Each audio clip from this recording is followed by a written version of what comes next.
अस्सलामु अलैकुम वरहमतुल्लाहि वबरकातुहू। अल्हम्दुलिल्लाहि रब्बिल आलमीन वस्सलातु वस्सलामु अला नबिय्यिना मुहम्मदिन व अला आलिहि व सहबिहि अजमईन व बाद। तलबा-ए अज़ीज़, हम लोग इस किताब में अब तक मुक़द्दमा पढ़ रहे थे, जिसमें फ़साहत और बलागत से मुतालिक कुछ बुनियादी बातें, बाज़ अहम चीज़ें बयान की जा रही थीं। उसके बाद यहाँ से असल किताब की इब्तिदा हो रही है, जिसमें उन्वान लगाया गया है इल्मुल मानी, यानी इल्म बलागत की जो 3 किस्में हैं, इल्म मानी, इल्म बयान और इल्म बदी। उन तीनों किस्मों में से ये पहली किस्म है इल्मुल मानी। जैसा कि आपने अभी मुक़द्दमा के आखिर में पढ़ा कि बलागत नाम है मुक्तज़ा-ए हाल के मुताबिक कलाम करने का।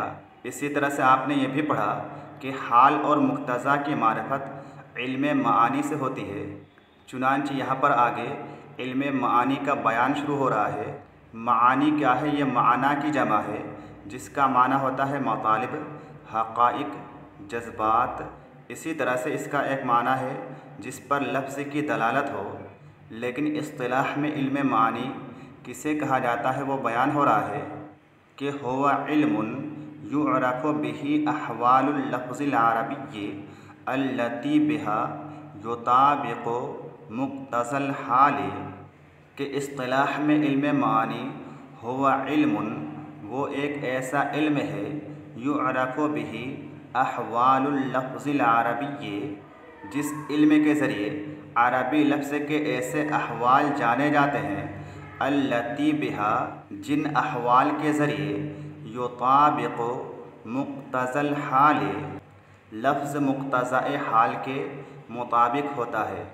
इल्म मानी एक ऐसा इल्म है जिस इल्म के ज़रिए अरबी लफ्ज़ के ऐसे अहवाल जाने जाते हैं, जिन अहवाल के ज़रिए लफ्ज़ मुक्तज़ा-ए हाल के मुताबिक होता है, मुवाफ़िक़ होता है। यानी इस इल्म के ज़रिए, इस इल्म बयान के ज़रिए अरबी लफ्ज़ के ऐसे अहवाल जाने जाते हैं, ऐसे मकामात जाने जाते हैं, ऐसे मौका और महल का पता चलता है जिनकी रिआयत करने से कलमा मुक्तज़ा-ए हाल के मुताबिक हो जाता है, मुवाफ़िक़ हो जाता है। जैसे मिसाल के तौर से, अगर आपको किसी ऐसे इंसान से कलाम करना है जो कि खालियो ज़हन हो, उसके ज़हन में उस बात से मुतालिक पहले से कुछ भी ना हो, तो आप बग़ैर ताकीद के उस जुमला का इस्तेमाल कर सकते हैं। जैसे किसी खालियो ज़हन को हामिद के आलिम होने की ख़बर देना चाहते हैं, तो कैसे कहेंगे? बग़ैर ताकीद के सिर्फ़ यही कहेंगे कि हामिदुन आलिमुन, हामिद आलिम है। लेकिन अगर वो शख्स जिसको आप बताना चाहते हैं पहले ही से मुतरद्दिद है, इस बारे में उसको शक है, तो कैसे कहेंगे? यहाँ पर जुमला को ताकीद के साथ इस्तेमाल करना मुनासिब और दुरुस्त होगा। यानी किस तरह से कहा जाएगा? इन्ना हामिदन आलिमुन, के बेशक हामिद आलिम है। लेकिन अगर कोई इस चीज़ का सिरे से इनकार करने वाला हो कि नहीं, हामिद आलिम है ही नहीं, तो ऐसी सूरत में उसके इनकार की कैफियत के मुताबिक ताकीद का इस्तेमाल करना ज़रूरी होगा। जैसे इन्ना हामिदन लआलिमुन, या वल्लाहि इन्ना हामिदन लआलिमुन वग़ैरह। तो हाल जिस तरह से तकाज़ा करे, जो मुतालबा करे, उसी के मुताबिक अरबी लफ्ज़ के इस्तेमाल करने को इल्म मानी कहा जाता है।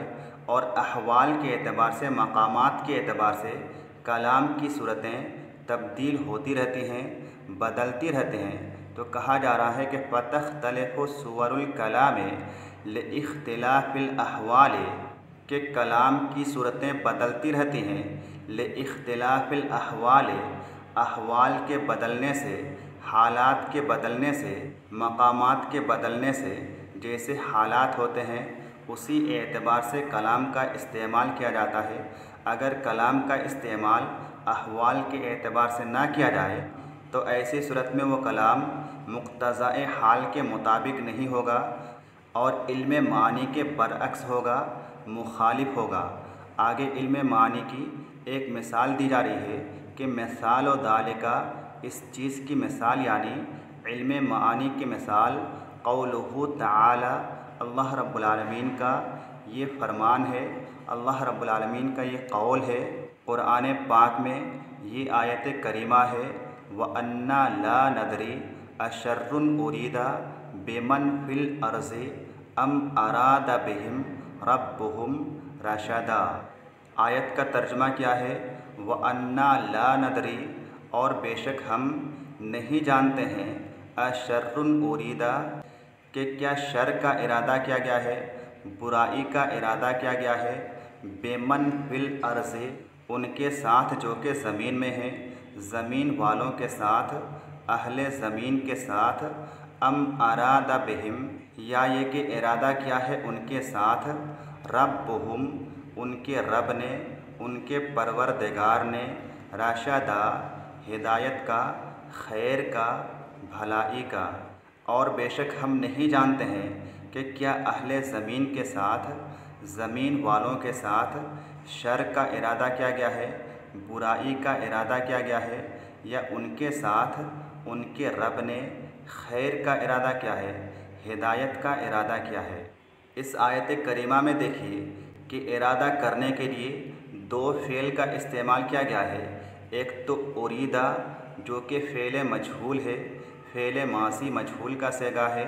इसी तरह से एक और फ़ेल है अरादा, जो कि फ़ेल माजी मारूफ़ का सेगा है। इन दोनों अफ़ाल से इरादा करने का ही माना है, लेकिन पहली जगह उरीदा इस्तेमाल किया गया है, फ़ेल मासी मजहूल इस्तेमाल किया गया है, जबकि बाद में दूसरी जगह अरादा इस्तेमाल किया गया है, फ़ेल माजी मारूफ़ का इस्तेमाल किया गया है। और इस तरह से फ़ेल मारूफ़ और फ़ेल मजहूल इस्तेमाल करने का सबब ये है कि दोनों जगह अहवाल अलग अलग हैं। अम के बाद की जो हालत है वो अम से पहले की हालत से अलग है, मुख्तलिफ है, इसीलिए कलाम की सूरत भी बदल गई है। एक जगह मजहूल का इस्तेमाल किया गया है, जबकि दूसरी जगह मारूफ़ का इस्तेमाल किया गया है। उसी चीज़ की वजाहत आगे की जा रही है कि फ़इन्ना मा क़ब्ल अम सूरतुम मिनल कलाम तुखालिफु सूरत मा बअदहा, के बेशक मा क़ब्ल अम, जो चीज़ अम से पहले है, इस अम से पहले जो जुमला है, ये जुमला सूरतुम मिनल कलाम, कलाम की एक ऐसी सूरत है, तो खालिफो, जो कि मुखालिफ है, बरअक्स है, बरखिलाफ है, सूरत मा बअदहा, उस सूरत के जो कि अम के बाद है। ये जो अम के बाद की सूरत है, ये सूरत अम से पहले की सूरत से अलग है। जैसे कि आपको बताया गया कि अम से पहले उरीदा इस्तेमाल किया गया है, फ़ेल मजहूल इस्तेमाल किया गया है, जबकि अम के बाद अरादा इस्तेमाल किया गया है, फ़ेल मारूफ़ का इस्तेमाल किया गया है। वही चीज़ कह रहे हैं कि लिअन्नल ऊला फ़ीहा फ़िअलुल इरादते मबनियुन लिल मजहूल, क्योंकि पहली सूरत में अम से पहले जो जुमला है उसमें फ़ीहा फ़िअलुल इरादते, उसमें फ़ेल इरादा मबनियुन लिल मजहूल, फ़ेल मजहूल है, फ़ेल मारूफ़ नहीं है, उरीदा है, जो कि फ़ेल मासी मजहूल है, जिसका उर्दू में तर्जुमा इरादा किया जाता है। व सानियता, और दूसरी सूरत कैसी है, अम के बाद जो सूरत है वो कैसी है, फ़ीहा फ़िअलुल इरादते मबनियुन लिल मालूम, उसमें जो फ़ेल इरादा है वो कैसा फ़ेल है, मबनियुन लिल मालूम, फ़ेल मारूफ़ है, फ़ेल मजहूल नहीं है, अरादा है, जिसका उर्दू में तर्जुमा इरादा किया जाता है। वल हालुद दाई लिज़ालिका निस्बतुल खैर इलैहि सुब्हानहु फिस्सानियते व मनउ निस्बतिश शर्र इलैहि फिल ऊला। वल हालुद दाई लिज़ालिका, और वो हाल जो कि इस इख्तिलाफ़ का दाई है, जिस हाल की वजह से कलाम की दोनों सूरतें अलग अलग हैं। अम से पहले की सूरत अलग है और अम के बाद की सूरत अलग है, तो वो हाल जो कि इस इख्तिलाफ़ का दाई है, इस इख्तिलाफ़ का मूजिब है, निस्बतुल खैर इलैहि सुब्हानहु, खैर की निस्बत, अच्छी चीज़ की निस्बत अल्लाह सुब्हानहु व तआला की तरफ करना है। फिस्सानियते, दूसरी सूरत में अम के बाद की सूरत में व मन व निस्बत शर्र इलैहि फिल ऊला, और पहली सूरत में अम से पहले की सूरत में शर की निस्बत अल्लाह रब्बुल आलमीन की तरफ ना करना है, अल्लाह रब्बुल आलमीन की तरफ शर की निस्बत से रोकना है, मना करना है। तो चूँकि पहली सूरत में अम से पहले की सूरत में शर की निस्बत की जा रही है और दूसरी सूरत में अम के बाद की सूरत में राशादा की निस्बत की जा रही है, खैर की निस्बत की जा रही है, भलाई की निस्बत की जा रही है, और खैर की निस्बत अल्लाह ताला की तरफ की जाती है, उसमें कोई बेअदबी नहीं होती है। जबकि शर की निस्बत अल्लाह रब्बुल आलमीन की तरफ डायरेक्ट नहीं की जाती है ताकि उसकी बेअदबी ना हो। हालांकि तमाम मोमिनों का अक़ीदा है कि हर चीज़ का खालिक अल्लाह ताला है, चाहे वो खैर हो या शर हो, लेकिन चूँकि शर की निस्बत गरचे के शर का खालिक भी अल्लाह ताला है, अल्लाह ताला की तरफ करने में बेअदबी होती है। इसीलिए यहाँ पर जहाँ शर की बात आई, बुराई की बात आई, वहाँ फ़ेल मजहूल का इस्तेमाल किया गया कि क्या अहले ज़मीन के साथ बुराई का इरादा किया गया है, और जहाँ पर खैर की बात आई, राशादा की बात आई, वहाँ पर उसकी निस्बत डायरेक्ट अल्लाह ताला की तरफ कर दी गई कि क्या उनके रब ने उनके साथ खैर का इरादा क्या है, हिदायत का इरादा क्या है। तो इसी हाल के इख्तिलाफ़ की वजह से कलाम की सूरत बदल गई है और एक जगह फ़ेल मजहूल का इस्तेमाल किया गया है, जबकि दूसरी जगह फ़ेल मारूफ़ का इस्तेमाल किया गया है। उसके बाद कह रहे हैं कि वयनहसिरुल कलामु अला हादल इल्म फ़ी समानियत अबवाबिन व ख़ातिमतिन, और कलाम मुनहसिर है अला हादल इल्म, इस इल्म पर यानी इल्म मानी पर, फ़ी समानियत अबवाबिन, 8 अबवाब पर, इसमें 8 अबवाब बयान किए जाएंगे, व ख़ातिमतिन, और एक ख़ातिमा पर, आखिर में एक ख़ातिमा है, जिन्हें इंशाअल्लाह ताला हम एक एक करके आगे के दुरूस में पढ़ेंगे। आज के लिए बस इतना ही। अस्सलामु अलैकुम व रहमतुल्लाहि व बरकातुहू।